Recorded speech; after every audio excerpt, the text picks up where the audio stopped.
requirement, health requirement. We want everything in place. Now, online interview etiquette, what you should do and what you should avoid. To leave a good impression, always join the call 5 to 10 minutes early. Now, this is something that I always say, interview is something which is very formal. It's a big decision that the university is taking when it comes to you. So either wear formals or semi-formals. Do not wear just a casual t-shirt or a casual top. Wear something that makes you look very smart. Another thing, sit in a quiet place. Ensure that there is nobody around you. Probably if you have like guests at home, go to your friend's place and give the interview. Go to your counselor's office and give interview. But ensure that the surrounding is quiet. Now check your camera, microphone and internet well handled. Now see, today was an example, right? Like I was struggling for a bit. Imagine if this was my school interview. It would have really made things very difficult for me. So don't act like me over here. Check your microphone, camera, everything, and then you sit for the interview. Probably video call to your friends, send the Zoom link to your call friend, and then see if everything is working well or not. This will avoid unnecessary disruptions. Okay. Now look at the camera and speak clearly. This is very important. Let's say if you are looking right, if you are looking left, if you are looking up, it might seem like you're probably looking at someone and giving the answers. We do not want that. So ensure that it is straight eye-to-eye contact with the camera. In terms of don'ts, again, as I said, don't join late or from a lousy place. Don't use your phone, no matter what sort of notification you're getting. Please do not use your phone at all. If you are using your phone to give the interview, put it on DND so that no call comes, no message comes when you're giving the interviewer. Now, this is very important. Speak only when the other person is done speaking. Never interrupt a person. Let's say you finish your sentence, then only I will start with mine. Otherwise, it is considered rude.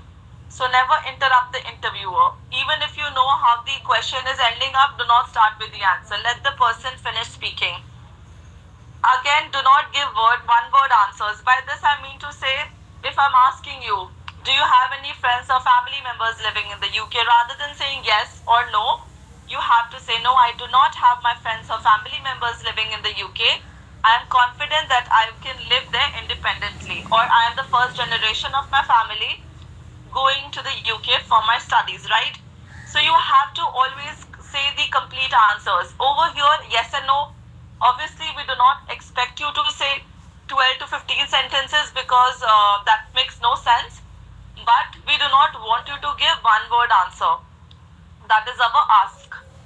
Again, do not show casual or unprofessional behavior. By this, I mean to say, if someone is asking you a question interview, do not use the words like dude, and don't use any slangs, right?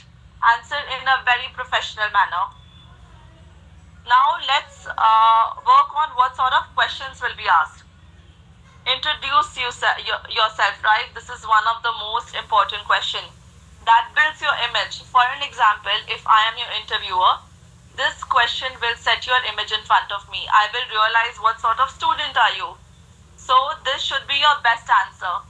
We want you to be as descriptive as possible because this will help us to understand whether your decision was right or not to apply to the school. Very first thing, keep it clear within 2 minutes. Start with your name, followed by your passport number. Then your date of birth. Talk about you're from which region. For an example, if you're going for undergraduate program, start with your 10th grade. In which year you completed? What was your GPA? Then your 12th grade. Which year you completed? Your GPA, name of the school. After this, let's say if you have a gap, if I've completed my education in 2025. Now till today 1 year has passed, right? So there can be two situations. First situation can be if I have started to work somewhere. The second situation is I am probably doing my set of research. Which university is right for me? Which country is right for me? So you can say after I finished my graduation, I took a step back to research about which school or which country would be suitable for me, right? You have to justify the gap. It's very important. After this, if you have done some projects, you can talk about it. Like I was part of a lot of science school projects wherein I learned about importance of team building and resilience. You can talk about the skills as well. After this, you need to talk about your interests. By interest, I mean to say your hobbies. Like you can say, in my free time, enjoy playing football, going for a hike, etc. Whatever suits your hobbies, right? Your interest. And finally, very important, you have to talk about your career goal. For an example, I come from a family of businessmen. From a very young age, I was inspired by my parents who have their own business. That is the reason I decided to study in UK, upskill myself and become a businessman, right? This is how you're supposed to give the answer. Another thing, do not include your childhood stories. Do not include extremely personal detail. Do not talk about the fact, okay, I'm from this community. Don't go very personal, right? You talk about things that matters for us in terms of education level, where you come from. Let me give you a sample answer. Again, as I said, feel free to take a screenshot of it. And I believe most of you already have this guideline. If not, please feel free to take a screenshot. My name is Ajay Yadav and I'm from Chandigarh, India. I have successfully completed my bachelor's degree in computer science from Graphic Era University with distinction. Now here I've mentioned everything, right? But you also have to mention your year and your undergraduate, your 12th grade. During my academics, I deliberately focused on building strong practical expertise by working on impactful projects, including an e-commerce web application and a predictive machine learning model, which strengthened my technical proficiency, analytical thinking, and my problem-solving skills. I actively participated in inter-college coding competition. Now here I'm talking about the projects that I have done, where I consistently demonstrated teamwork, adaptability, and the ability to perform effectively under pressure. Now here I have spoken about the skills that I have learned from my college or probably from the projects that I've done. Now let's start with the hobbies. Beyond academics, I play chess and I regularly follow leading technology blogs. You can talk about listening to podcasts as well, which helps strengthen my strategic thinking and keeps me aligned with current industry developments. My career objective is well defined: to work as a data analyst in a multinational organization, delivering data-driven insights and support informed business decisions. I'm confident that pursuing my master's degree in UK will provide me with advanced technical knowledge. Now, a suggestion: if you feel the words are difficult, try to make your answer as simple as possible. We do not want you to speak very complicated sentences. We do not want you to use very complicated words. We just want the answer to be simple and understandable. See what suits the best for you. Now, why UK? Now, this can be asked in three different ways. First can be why UK. Second can be why not your own country? Why not India? Why not Nepal? Why not Sri Lanka? And the third question can be give a comparison between other countries. Why not US? Why not Canada? So try to build your answer in such a way that no matter what question is asked, you can pick up the points from this answer itself. So the highlight is shorter course duration. Compare it with, let's say, example, Nepal. Compare it with North America. By North America, I mean to say US and Canada. UK has shorter course duration. Now this leads to saving two things. It saves up your time and it also saves up your money. Third point can be globally recognized degree. Now the globally recognized degree is applicable for two answers: why UK and why not Nepal. Then graduate route opportunities. Obviously, it provides you with PSW. Multicultural exposure, you can include it in the answer of why not Nepal and also why UK. Then when it comes to scholarship, you can compare it with, now this can be part of your answer, why UK and why not Australia, why not US, why not Canada. Affordability, it can be part of why UK and why not other countries, right? So build your answer smartly. Rather than memorizing 3 to 4 long answers, try to build your answers tactfully.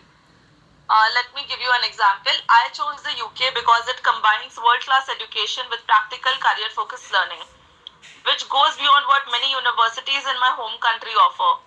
UK programs are shorter and more affordable, and with scholarship and part-time work options, they provide great value.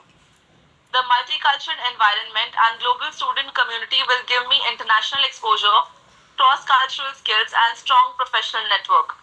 Roehampton, in particular, offers modern facilities, industry-linked projects, and dedicated career support, ensuring I gain real-world experience. With post-study work opportunities through the graduate route, I can gain international work experience and launch my career confidently. I am certain that studying in the UK will equip me with the knowledge, skills, and global perspective I need to succeed and make a meaningful impact in my field. As I said, it starts with introduction, like why did you choose it, then the body means important content, driving reasons behind making your decision, and then finally conclusion. Here I have finished my answer, right? So you also need to finish it. Why did I choose Roehampton? Now it can be asked in 2 ways. It can be asked, why did you choose Roehampton? Compare other universities as well. You can start off with talking about the campus, about the location. For an example, you can say, when I decided upon UK, I knew for sure I wanted to be in London, which is one of the best cities in the world. Right? So this was your first reasoning, that I wanted to go to London. Second reasoning can be, okay, when I was comparing the universities, a lot of universities were probably building universities located in central London, but I wanted to go to a school which provides me a student nurturing environment, which is something Roehampton offers, because it will give you a true campus experience. What you can do, you can then compare the module structure as well. Module structure of another university, module of Roehampton. So you can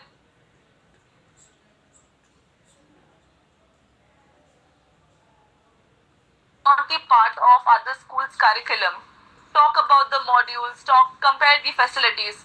So again, it can be, you can build your answer for 2 questions in this just one particular question, why Roehampton. So let me give you an example. I chose Roehampton because it offers the perfect balance of academic excellence and practical career-focused learning. This university is known for a student-centered approach, industry-linked projects, and an interactive module, which help me develop both strong theoretical knowledge and real-world skills.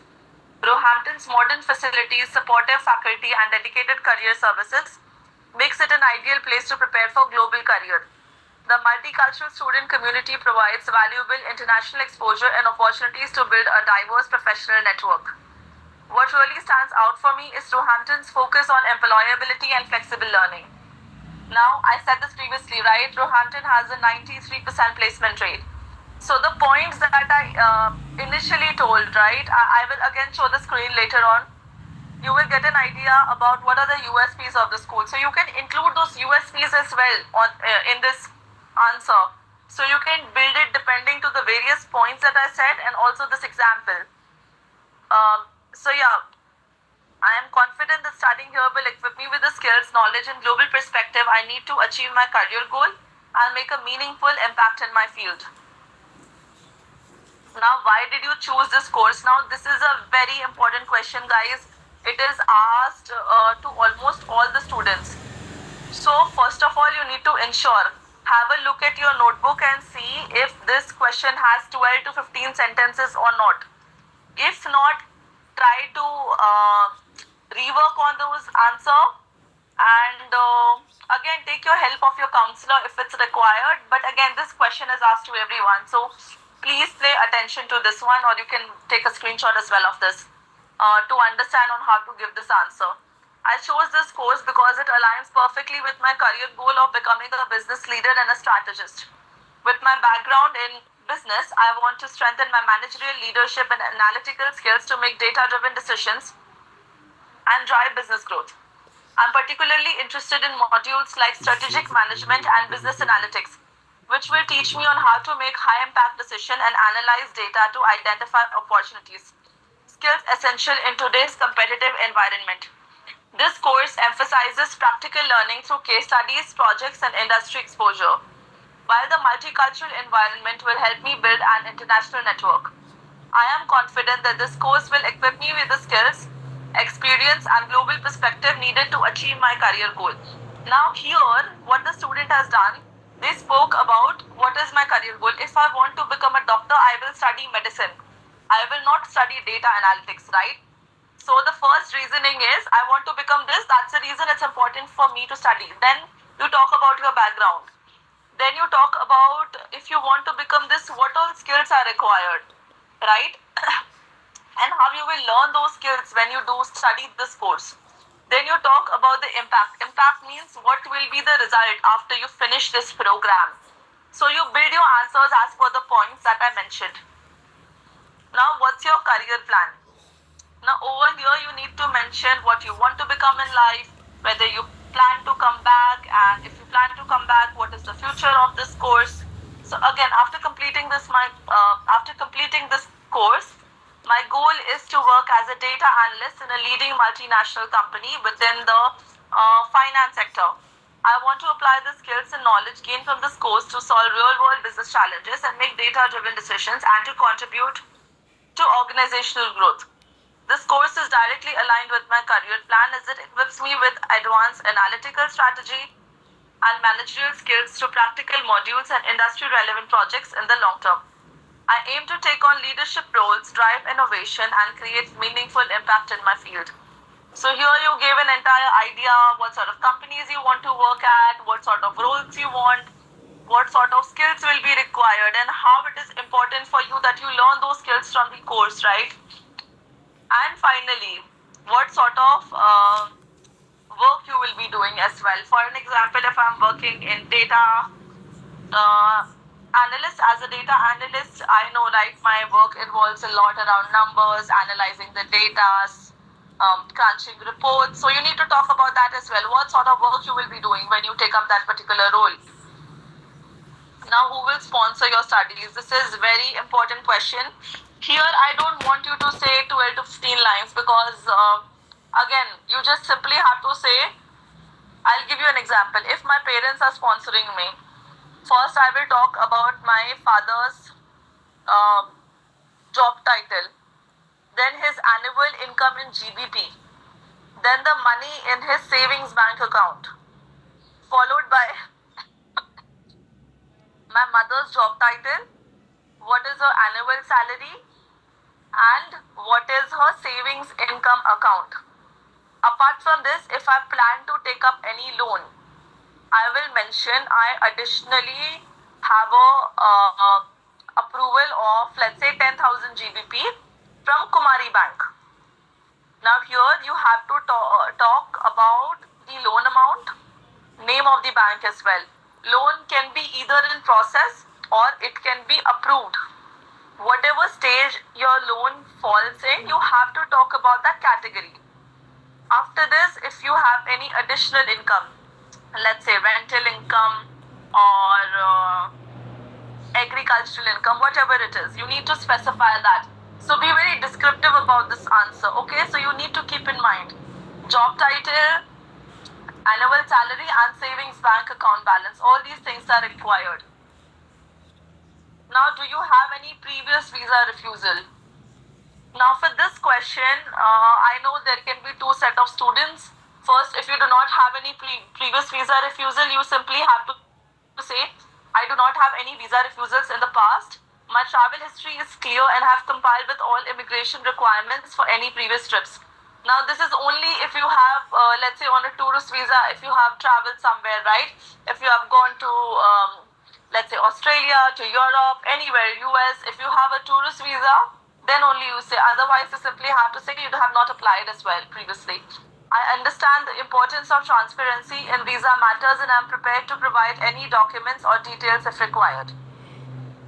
Now, in case if you have any visa refusal, do not worry at all. It is totally alright. You just have to give a reasoning.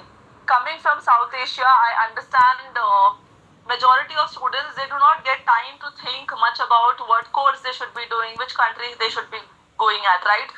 The decision is mostly made in a haphazard manner. So you can say the similar points that I did not get much time to think about which course is suitable for me, which country is suitable for me.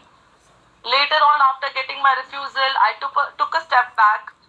I did my research and then I decided to apply at a place which is right for me for a course which is suitable for me. So I'll just give you an example. I had a visa refusal for Canada in 2021 due to incomplete documentation regarding my financial proof. Since then, I have carefully reviewed all requirements for international studies and ensured that every document I